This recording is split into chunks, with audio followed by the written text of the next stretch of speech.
Okay, well, we're going to get started here. So welcome to Adopting Your Foster Child webinar with Bacy, our Provincial Director of Adoption and Executive Director of Adoption and Permanency. I'll be your facilitator today, and I'm Julie Homeland. I'm president of the BCFA, and I'm a Kelowna foster parent and an adoptive parent of 7 kids. So hello to everybody that's joined us. I think we're pretty good to go now, right, Michelle? She's our tech person in the office there. Thanks. Thank you for joining our webinar today about adopting your foster child. I'm joining you today from the unceded territory of the Syilx Okanagan people, and I acknowledge the traditional territories that you are all joining us from today as well. We're very fortunate to have a special guest with us to answer your questions about adopting your foster child.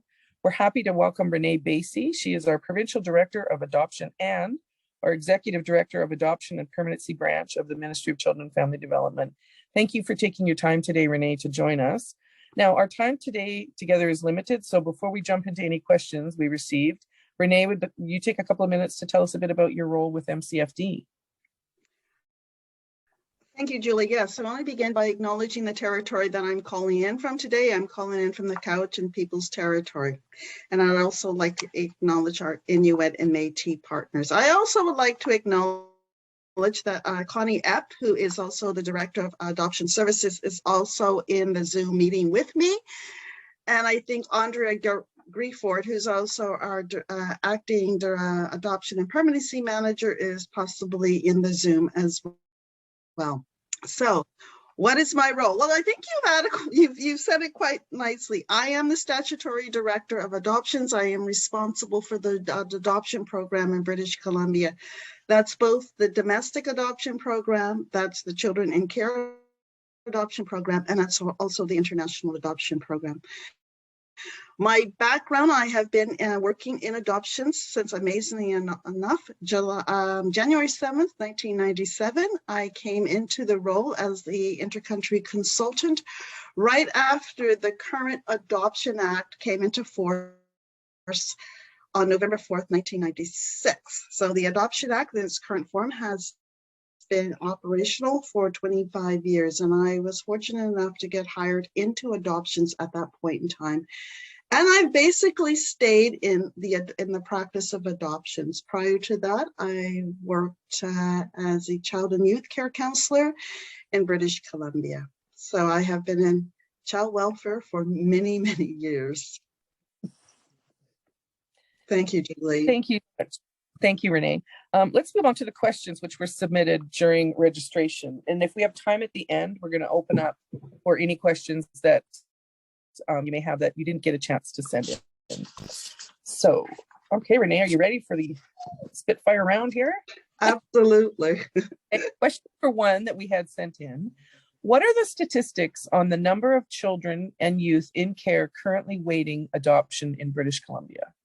That's a really good question, and I'm going to talk about the children that are actually available for adoption. Currently on the adoption management system, the last time I looked, there was under 200 children that are actually available for adoption. Now, I want to talk about what that means. When we talk about children that are available for adoption, I'm talking about children as of today that we could, if we have a match, place in an approved adoptive parent's home. I am not talking about children that are foster to adopt, that have child-specific plans. I am talking about those or children that are listed as registration but on hold. I am talking about actual children that we can plan for today. We have other children in our system, absolutely, but for available for adoption, that is a very specific term. Oh, okay. Good to know. How does the adoption process work for foster parents who would like to adopt the child or youth in their care? Well, the process is similar. You have to make an application. You have to have a home study. You have to go through the adoption education program. That is the global pieces. But the important piece, and I think this is what's embedded in the question, is prior to a foster parent applying to adopt a child in their care, the critical piece is the guardianship worker must explore family, the child's biological family, if the child's Indigenous, the biological family, extended family, and the child's community. Those are the first components, and that's for any child that we're planning adoption for. And after all of those components have been exhausted, then there's a possibility that a foster parent may apply for adoption. But again, we start with family and community first. Perfect. Is fostering to adopt still a possibility? Yes, foster to adopt is still a possibility. It is, and many foster parents, between 43 to 47% of all adoptions in British Columbia have been foster parents adopting their children in their care. But again, it's after we've explored family, extended families, and both sides of a child's family, the maternal and paternal side of the family, as well as their child's community. Yes, but foster parents can apply to adopt. Okay. What steps can we take after a child is placed under continuing custody order while in our care and we are willing to adopt? So again, it's the first part. The first piece is, of course, for the social worker to explore family. Then have a discussion with the child's, with the resource social worker, with your resource social worker, with the guardianship social worker, because the guardianship social worker, along with your resource social worker, should keep you apprised of what is the planning for the child. You are invited to care plan meetings so you can understand what is happening in terms of permanency for that child and for any child in your care. Okay. Are there any deal breakers when it comes to being considered for adoption? This person says that they know potential adoptive parents have been waiting for a child under the age of 10. Been waiting years for a child under the age of 10, sorry. So the majority of children in our care, are from sibling groups. They have complex needs. They are usually school age. We don't have infants, and if we do have an infant in care, that infant usually is attached to a sibling group, and they have complex needs. So if you have been waiting a significant time and you're registered and you have an approved home study, what I would advise is for you to talk to your adoption social worker to see what other education that you might need to take. Perhaps even consider whether or not that you're wanting to adopt an older child. We have many older children in care who too want to have permanency. Mm-hmm. So if you have been waiting, I'm sorry, what was it, 10 years? Yes, a child, adoptive parents waiting years for a child under the age of 10. So I would be curious about what support needs and special needs of a child that you're looking to be approved to adopt. If you want a child with minimal special needs, the likelihood you are going to wait a significant period of time, or the type of child that you're approved to adopt, or the type of child that you're considering may not be in care. So mm-hmm. I really encourage families to educate themselves on the attributes of children in care, to talk to their adoption social worker, to see what other education elements that you can do to get a profile on the type of children in care, to talk to the AFA, most definitely. I'm going to throw a question in here that's not on the list. Sure. Can adoptive parents take the adoption education program before they actually start an application to adopt? Just to see, because I know when my husband and I took the adoption education program, we've done it twice.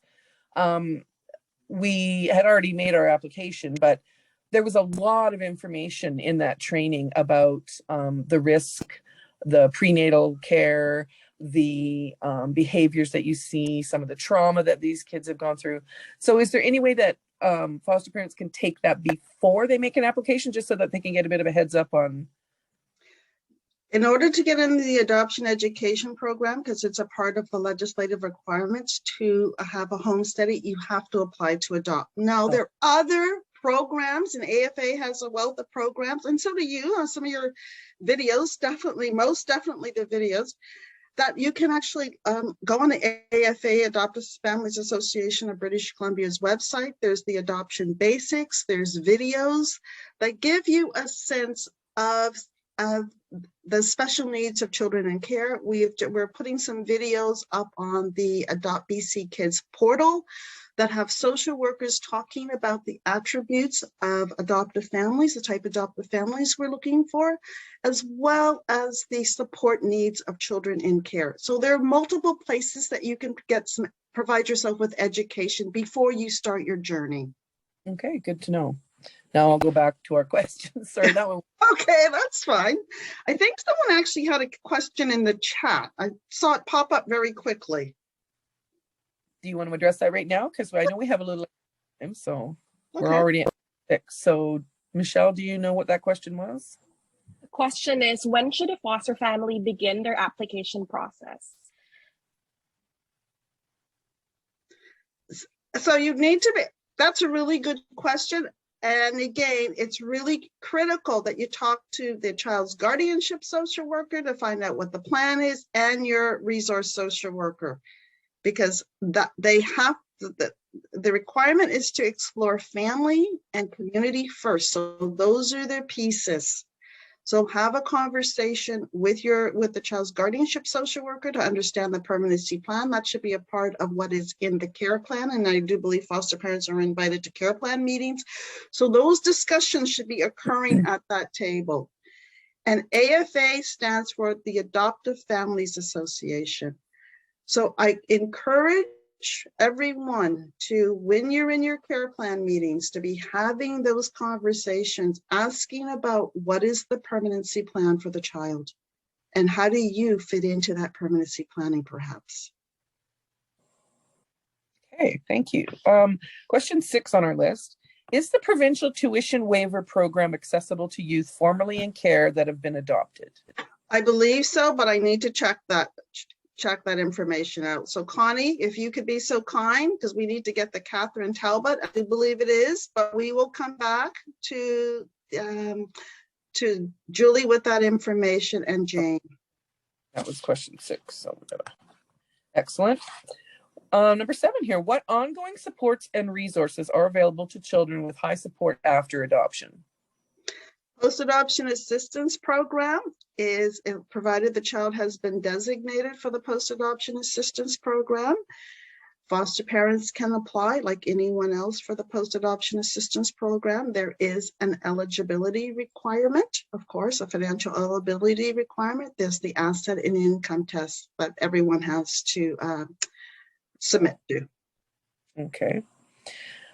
If we apply to adopt our foster child and qualify for post-adoption assistance maintenance payments, is the monthly rate negotiable? This is sort of a 2-part question.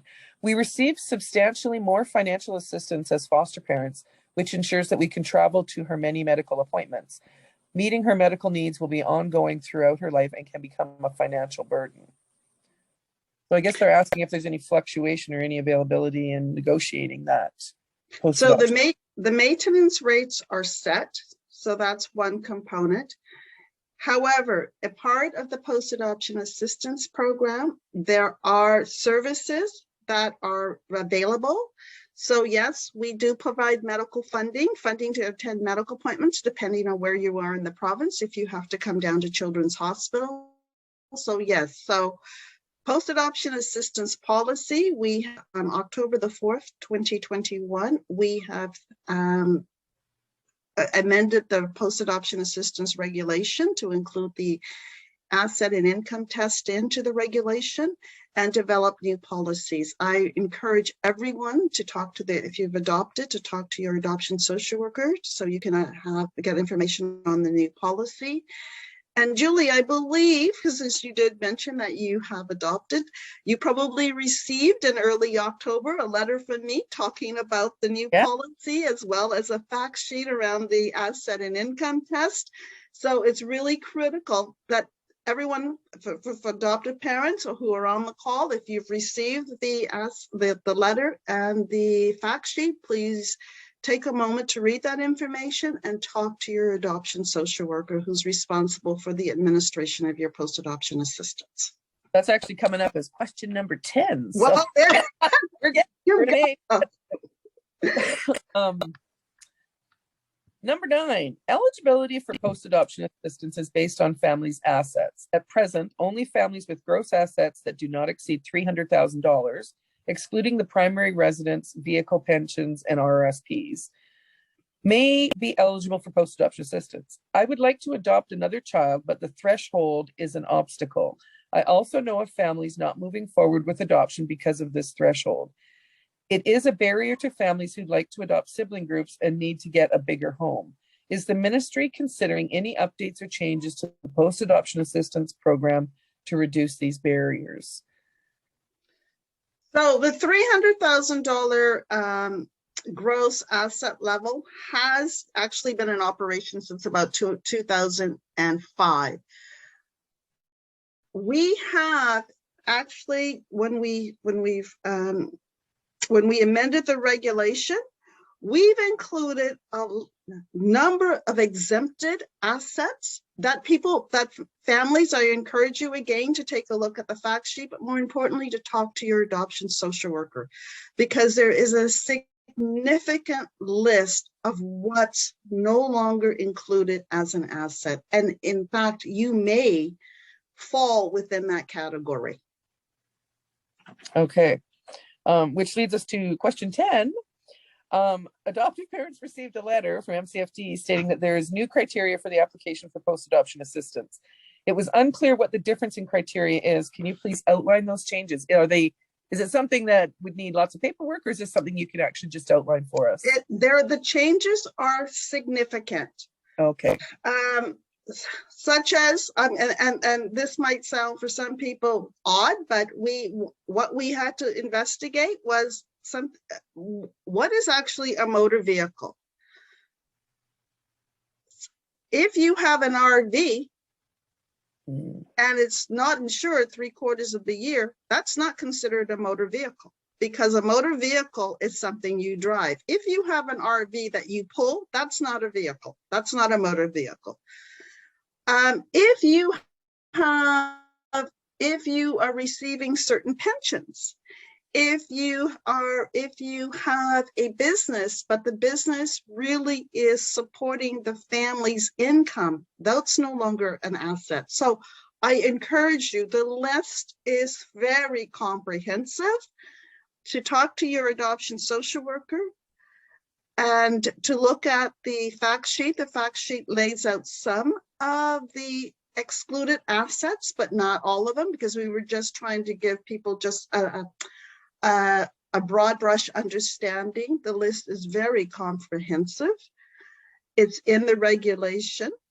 So your home that you live in, that this child was raised in, doesn't count towards the 300,000, correct? Your primary residence is excluded. Your primary vehicle is excluded. If you have a primary business that supports the family's income, that's excluded.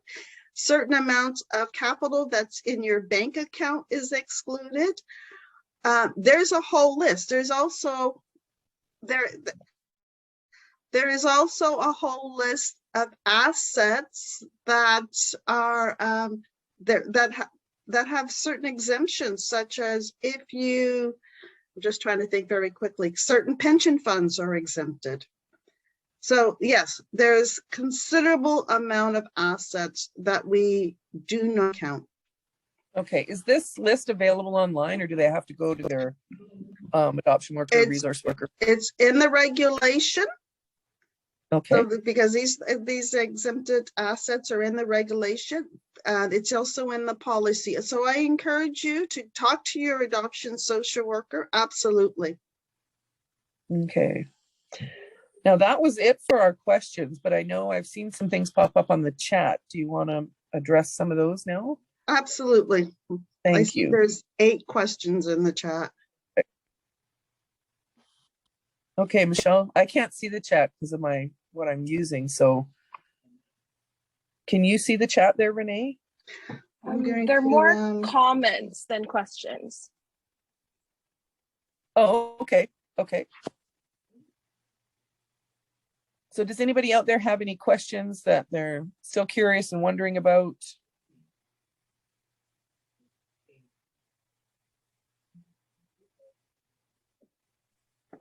Okay. So there was a comment that it's unfortunate the post-adoption assistance program is no longer retroactive. I will answer, because the post-adoption assistance has never actually been retroactive. The legislation has been very clear that you had to have an agreement in place before post-adoption assistance could be funded. Unfortunately, that section of the regulation was missed by social workers, and so it's always been that PAA could not be retroactive. So this isn't new. What would it have been retroactive to? Because it starts at notice of placement, the post-adoption assistance, It right? starts at notice of placement. What would happen was, if notice of placement was on the 15th of, let's say notice of placement was on the 1st, but the social workers or the families or whatever was going on, the actual agreement didn't get in place until the next month. You couldn't go retroactively and give the funding for the month when the child was actually placed on notice of placement. That would be retroactive. Okay, gotcha. Okay. Yeah. Now I'm going to speak from my experience in the 7 that we've adopted. We've never had any issue around there being that gap. So there was no requirement for us to have it go retroactive. I want to speak a little bit to the extra services that we have been able to, I'm going to say, tap into. 2 of our girls wear braces, and the PAA paid for portions of that. My husband's extended medical paid the maximum they did, and then the post-adoption assistance has paid for the rest of that. Otherwise, we wouldn't have been able to afford, like, braces are $6,000 and $7,000. So we were very thankful that post-adoption assistance was able to step in and help us out. They've provided counseling for one of our daughters who has had some trauma, and that we are very thankful for as well. We've had tutoring as well, and all you need to do is supply your adoption social worker with a third-party recommendation. So the orthodontist, a teacher or a counselor at the school saying that they, notice that your child might need some tutoring in math or whatever, that's considered a third party. So if you can gather those pieces in your requirements for post-adoption assistance, it will help in getting the extra services, because that's part of the requirement. So absolutely. For all services, you have to have a third party provide the recommendation, and that's not the person who's providing the service. It's an external, except for when it comes to having a dentist. Yeah, the one exception to that. Yeah.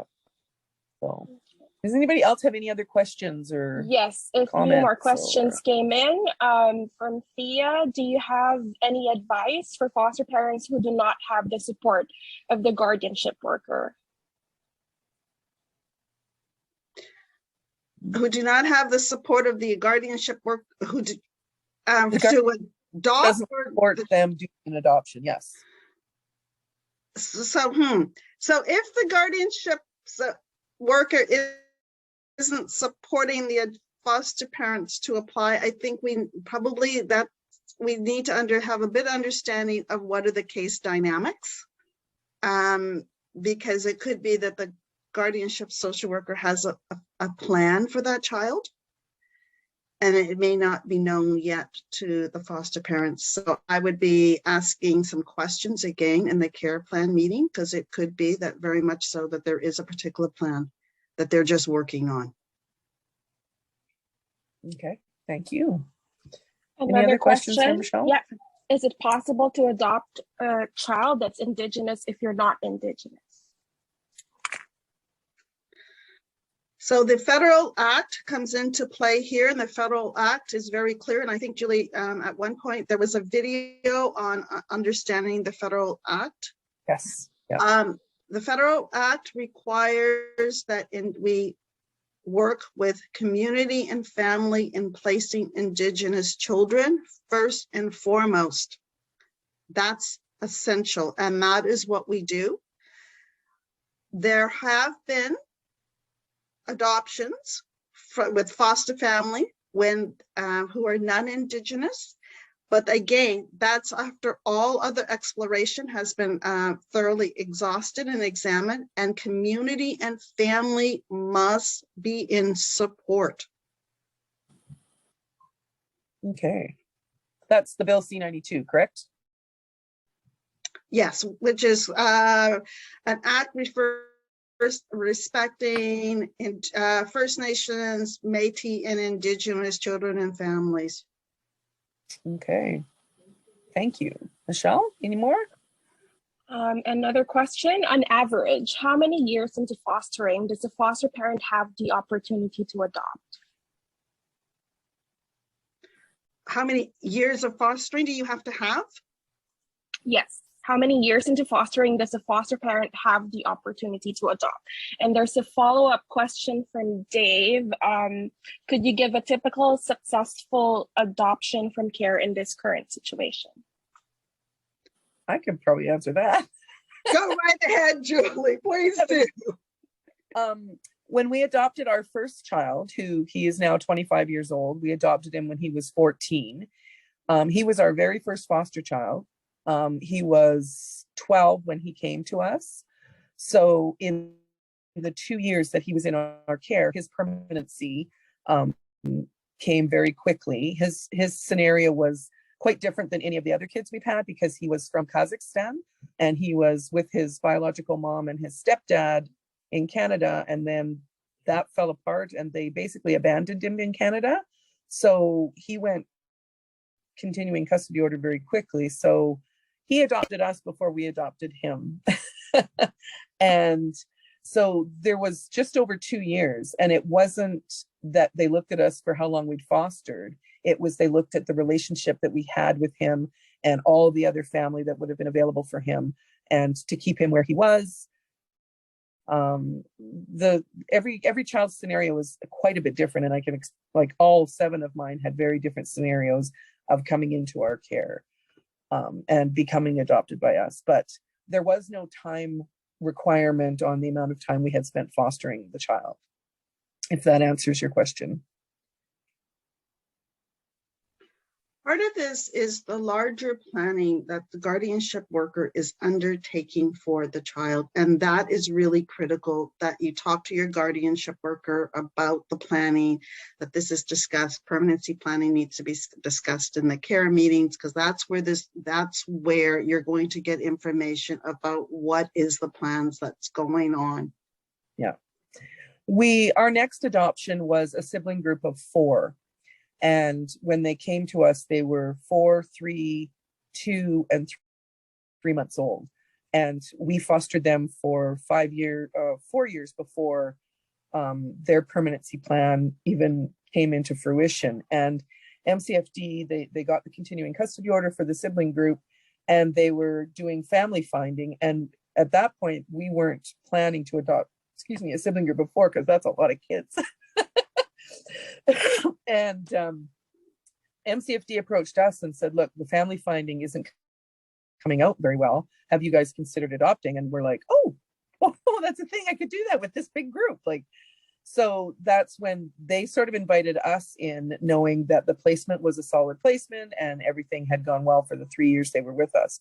So we were able to work with MCFD on becoming their permanency plan for that sibling group. And I still have them now, and my oldest girl is 14 and the little 3-month-old just turned 10. So it's like I said, every child's story and how the adoption piece comes up is very, very different. Absolutely. There's a follow-up question. I guess they're just clarifying that they were asking about the minimum number of years requirement to be able to adopt a child in their care. There is no minimum years, or we don't have a benchmark that says you have to have fostered for X amount of years before you can adopt. Again, the planning situates back to the guardianship social worker and what the plan is for the child. But there is no level of requirement around that you have to foster for a certain number of years before you can adopt. I think probably a way you could look at this, the people that are asking the question, is at the point where you're fostering and then you want to switch to do the adoption piece, at that point you'd be no different than anybody, I'm going to say John Q. Public, that would step forward to adopt that child, right? You become the prospective adoptive parent. So it doesn't matter your fostering background. Now they look at your ability to care for the child and your ability to provide permanence and nurturing, and the home study. The home study for adoption is not the same as the home study for fostering. So you start that whole process very differently. And your criminal record check again, and it's like they start completely over. So it's the amount of time you spent fostering doesn't matter towards, you don't get credit for it for being able to adopt or anything like that. It's completely separate. At the point of your interest in adoption or your plan or your application to adopt, you become just like your next door neighbor would if they applied to adopt the same children. So absolutely. You're working under a different, and perhaps the simplest way is adoption. The Adoption Act is its own independent code. It is not vetted in the CF and CSA. It is separate. So when you're starting to when you're interested in adopting, we are starting a complete application process. You'll go through the education process. You'll go through the home study. You'll have criminal records checks. You'll get references. You will do a medical. All of those pieces come into play for adopting because it is a different process. And it's a lot of paperwork. There's a lot of hoops to jump through. The system here in Kelowna, all of our adoptions have been through the Kelowna office. Our first adoption was very confusing. There were lots of crazy hoops and things to jump through because he was not a Canadian citizen, but he had landed immigrancy. Mm-hmm. So it was almost an international adoption, but it wasn't. Mm-hmm. So there was a lot of confusion around how to make his permanency come to fruition. With our sibling group of 4, the mom applied to have the CCO reversed. So now we're dealing with a big waiting piece while that runs through the court system. And, you kind of sit on pins and needles wondering how it's going to pan out. And our last 2 they're a sibling group, but they came to us at separate times. And the system here in Kelowna, they added a person that does, I don't know what the position is called. I don't know if you guys named it, Renee. In Kelowna, we have adoption workers that just work on the permanency for the child. They're not, it's like there's the adoption worker, the guardianship worker, and then this permanency worker in the middle for the child. And the last 2 adoptions went so smoothly, so by the book. There was no pieces missing. All the I's got dotted and the T's got crossed. There was no bumps or anything in the road. So every single adoption is very, very different. And they have to be, because every child is unique, every family is unique, and every situation is unique. And every part of the province, while we all work under the same legislation and policies, depending on how they're doing transitions, whether they have an external organization that supports those transitions, and I'm presuming in Kelowna, they use the SNAP program, and that was an organization that worked with the child to support them through transitions, or whether it's the guardianship worker. But the overarching process is the same. Mm-hmm. The difference is how, in terms of planning, how it's being organized internally to that SDA. So there's a question about how many Indigenous children are needing adoption in the Lower Mainland. I can get that stat. I don't have that stat today, but I think the salient piece of this question is whether or not an Indigenous father and a non-Indigenous mother would be prioritized for adopting an Indigenous child. Yes, we would definitely. You can apply. You will be. Your application we will accept your application. You will get into the home study process. Absolutely. Absolutely. The over 60% of children in care are Indigenous. We want children to stay connected to their communities and their families. It's critical that Indigenous children understand and know who they are, know about their culture, can embrace their culture, and their culture is embraced and witnessed every day in their living environments, in their home environments, whether that's in their foster home that they're in or whether that's in the adoptive home that they're in. That is critical. With Something- our, sorry, Renee. Go with ahead, Julie. our sibling group of 4 are Indigenous, and we had to do a cultural plan for them through the Friendship Society or the Friendship Center here in Kelowna. And that's a comprehensive piece where you actually lay out how you intend on maintaining their cultural identity and their connections to culture and family. And it gets approved by the Friendship Center and it gets approved by the band that the child comes from. So that's a big piece as well to be aware of. So any other straggly questions, Michelle? There's a follow-up question. So even though you have bonding and attachment with a child for X amount of time, you're considered just as any other adoptive parent applying? Applying to adopt an Indigenous child, I guess I need a little bit more clarity. Greta, are you able to clarify? You can unmute your mic.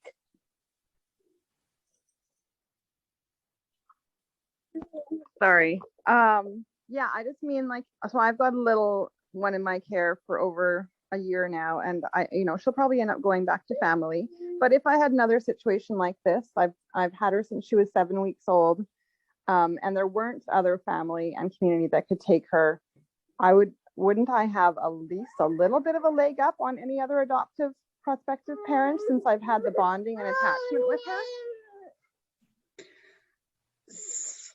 So Like, the least changes for these children, don't we? I think what she's asking is because she already has prior connection with the child, Yeah, they step forward and I want to adopt. I would think MCFD would look at you before they would look at me.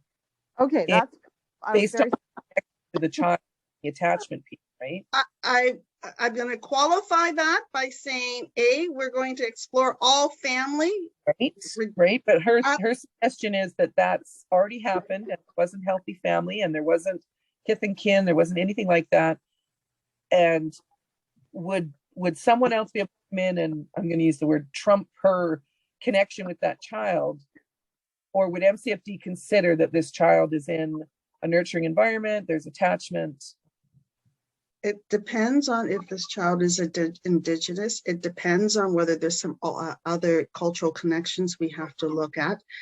And also remember that family, even though they may have explored the majority of families, sometimes other family members that we're not aware of show up.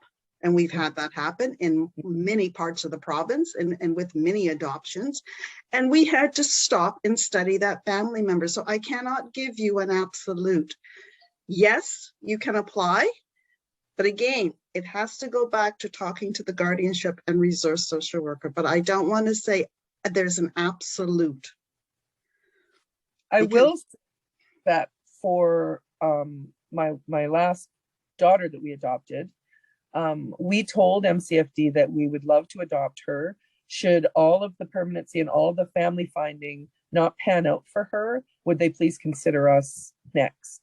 And they said absolutely, because she's already been in your home for a year. We had her from 4 weeks old from the hospital as well. And it really depends on the family finding piece. And like Renee said, it could take a year or two because people will pop up out of nowhere. But I think once the decision's made, then that process just carries on and towards your adoption. But make it known to the guardianship worker and your resource worker that should the family finding not pan out, that you would like to be considered for adopting that child. You might as well let them know right up front. Absolutely. And they can stop looking after family, right? And then they know that there you are, right? They can stop looking when they think they've exhausted all family, but we've had situations where we thought we had exhausted all family and a family member did come forward. Or circumstances change. A family member at one point may not have been able to do it, but circumstances have changed where in fact they are able to do it. So that's why I'm saying that we can't, I can't give you total absolutes, but I agree with Julie. Make it known that you're interested. Stay in very close contact with your resource social worker and your guardianship social worker so you can know what the planning is. Yeah. How are we doing for now? We've got another 13 minutes of time. There's a comment on some of the recent points made on care planning. So not every foster parent is invited to care planning, and not every guardianship worker is upfront with foster parents about permanency planning, even when foster parents ask. Good question. Fair enough. Fair enough. I think you continue to ask. You send emails, definitely, but you continue to ask because you need to know what the planning is. If you're not invited to a care plan meeting, I think you need to ask why, because you are a part of that care team. And basically use the resources that you have at your disposal. I know that you have the solutions program. Talk to Jane, talk to Julie. They talk to Corey and I all the time. Maybe we can help. But well, go ahead. Sorry, Renee. Also, the changes to Chapter 5 that are coming, where we've got the foster parents' rights into policy now in Chapter 5. There's going to be some webinars coming up in the new year to educate foster parents and social workers on those changes. And that's basically where we now have the right. We're expected to be included in the planning of that child. We're expected to be included in making decisions in the best interest of the child. So look for that when the announcement comes up, and that will actually work towards us being included as a contributing member of the team. That's what we work towards, and that's what we have, and we are so thankful for that. What else have we got there, Michelle? Anything? When all families have been exhausted and the foster parents want to adopt, how long would they wait for an Indigenous family to be available? Oh, that can really vary, right? Absolutely. I mean, there could be an approved Indigenous family that comes up the afternoon when a foster parent applies to adopt. So that very much varies. I think what's behind the question, and we are doing intake. We're having people apply to adopt almost on a daily basis. And we go through a study process. And if they're approved, because that's it, you have to be approved to adopt, you will be entered into the adoption management system. And that is the database where we do matching from. So, how long do they have to wait for an Indigenous family to become available? The child, I'm presuming this question is about how long does the child have to wait for an Indigenous family to become available? Is that what's?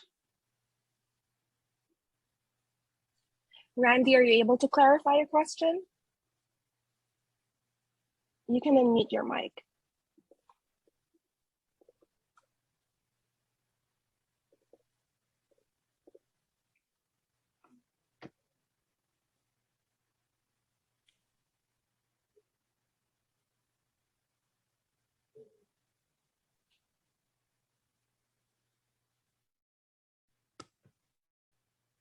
So Randy, you're saying yes. Yes, as in this is the question applies to the child? I'm just not sure what the yes means. Or are you saying yes, you'll Yes to the child. yes to the child. Okay.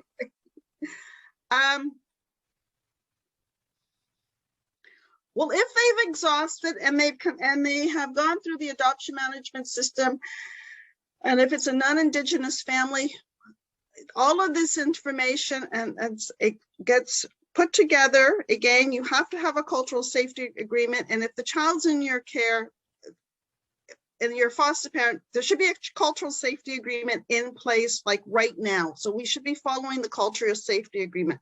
The Provincial Exceptions Committee weighs into this. The Guardianship social worker and the Adoption social worker puts together documents that go to the exception committees. The committee reviews the plan. They want to ensure that the child has been connected to their community and culture since they've been in care. The foster parents have been participating in this. They want to know, what does the family think of the plan and what does the community think of the plan? So that's all, of course, that's all a component. And what searching has occurred? And what was the outcome of those searches? Does that answer your question?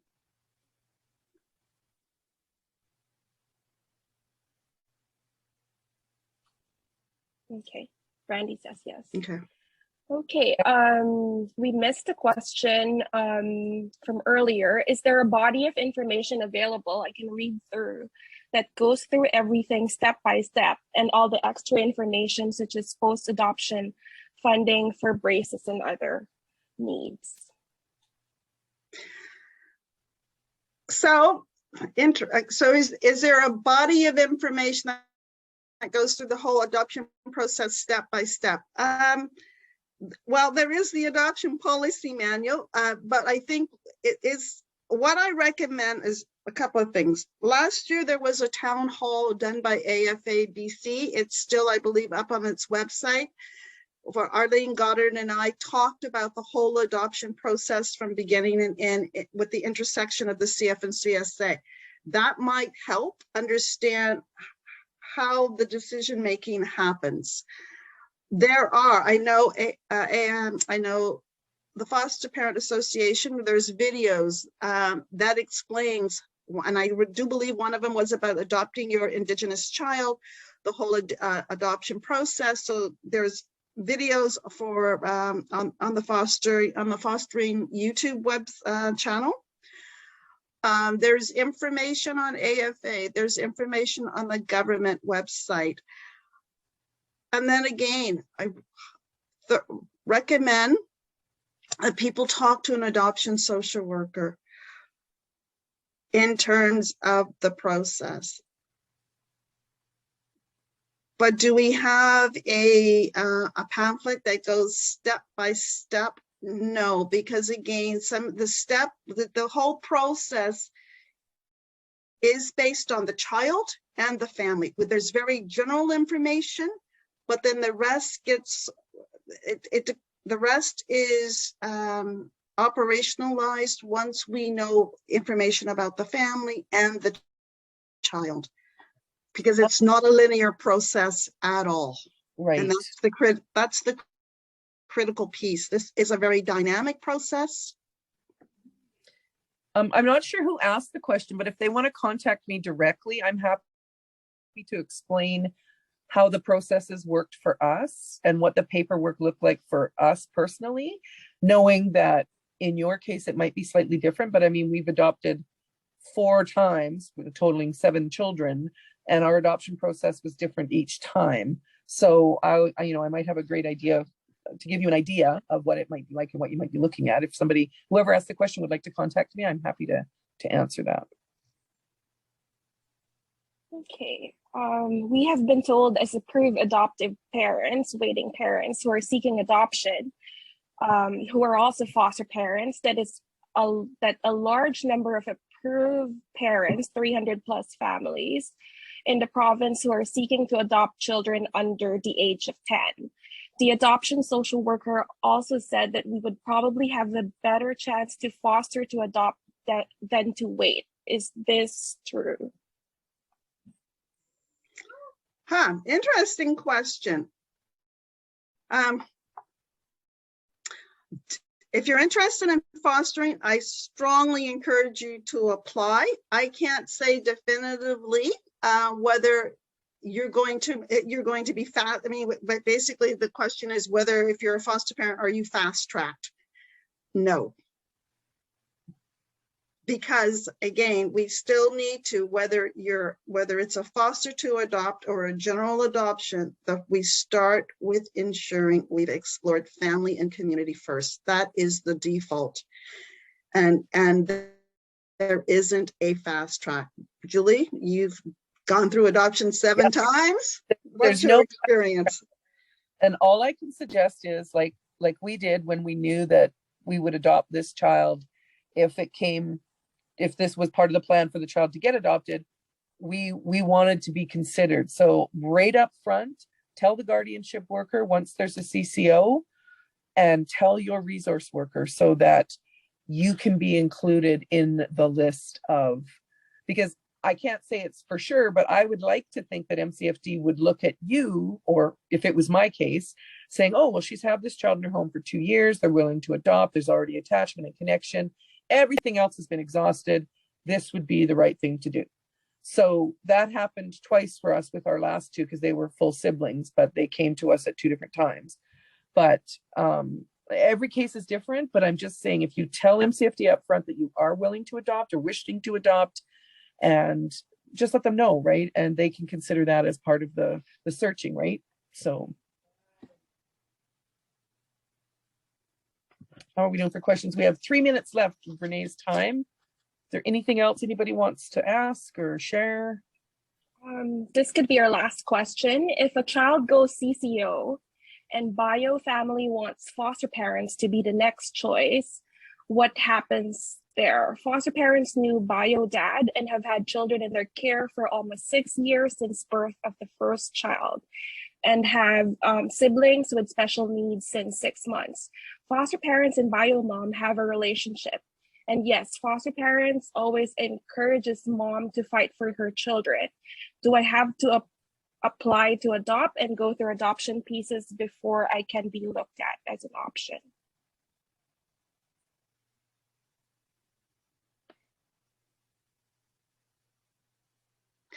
So, okay, so the child has been in the foster home for 6 years. There's a connection with the birth family, with the birth mother and birth father, I think. Oh, okay.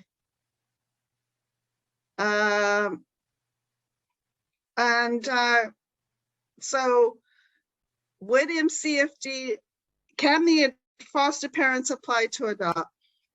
Again, Julie has given really sage advice.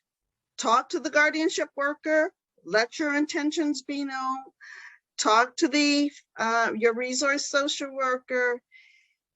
If they probably are going to want to have a meeting with family, let your intentions be known. And if the family is in support, and I guess the family needs to let the MCFD know that they're in support. But again, the plan, it depends on what other avenues of planning that is going on. And if the child is Indigenous, is community involved? Is there a cultural safety agreement? Is everyone following the cultural safety agreement? But Eileen, I strongly encourage you to have a conversation with the guardianship social worker and the resource social worker.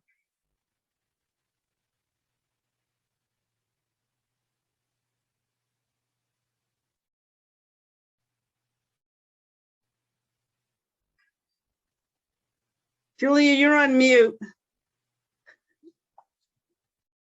There we go. Sorry. So it's 11:30, and that was the time that we had booked with Renee. Thank you so much, Renee, for your time today and the wealth of information that you were able to provide. I know we're probably going to have some questions trickling in. We will forward those to you guys if they're more specific than general, which is about all I can answer on that. So yes, thank you so much, Renee, for your time today. And thank you everybody for joining us. This will be posted up on our website, won't it, Michelle, on our YouTube channel? Yes. I think it's going to be, Jane, we would do that. So that's fabulous. So I'm not sure when that's going to happen, but if you want to go back and look for any more of the information that we spoke about today, feel free to go to our YouTube channel and look that up. Again, thank you very much, Renee. And thanks again, everybody, for joining us. Thanks, Michelle, to tech stuff. Thank you, Michelle and Julie. And Julie, if you ever want me to come back, I'd be happy to. I got your number. Okay, thank you so Thanks, much. Renee. Have a good afternoon, everyone.